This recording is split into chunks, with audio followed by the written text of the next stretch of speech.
তো hello friends, আজকে শ্যামল mobile নপাড়া branch থেকে এখন new phone launching Oppo A27 Pro Plus ভাই পারচেস করলো। তো আমরা একটা ছোট্ট রিভিউ নেব। বলো তোমার কেমন লাগছে? খুবই সুন্দর লাগলো।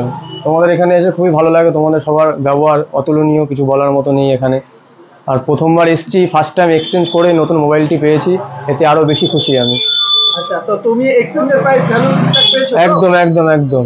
আচ্ছা, যারা এই ভিডিওটি দেখবে মানে যারা তোমার বন্ধুরা আছে তাদেরকে তুমি কোনো সাজেশন করছো? আমি তাদেরকে একটাই কথা বলবো, মোবাইল কিনতে ইচ্ছে করলে সোজা শ্যামল মোবাইলে চলে আসো, এসে মোবাইল পারচেস করে নিয়ে যাও। খুব ভালো এক্সচেঞ্জ অফারও এখানে রয়েছে, তোমাদের কোনো প্রবলেম হবে না। আচ্ছা দাদা, তো তুমি কোন ব্রাঞ্চ থেকে ফোনটা কিনলে যদি অ্যাড্রেসটা সবাইকে বলে দাও তাহলে সবাই চিনে আসতে পারবে। সকলে সোজা শ্যামনগর নামবে, চৌরঙ্গি মোড়ে এসে সোজা চলে আসবে নোয়াপাড়া গাঙ্গুতি অ্যাপার্টমেন্টের নিচে শ্যামল মোবাইলের সব থেকে পুরনো যে ব্রাঞ্চটি, ওখানে চলে আসবে। এটা শ্যামল মোবাইলের প্রথম ব্রাঞ্চ, এখান দিয়ে পারচেস করেছি আমি। একদম, থ্যাংক ইউ দাদা রিভিউ দেওয়ার জন্য।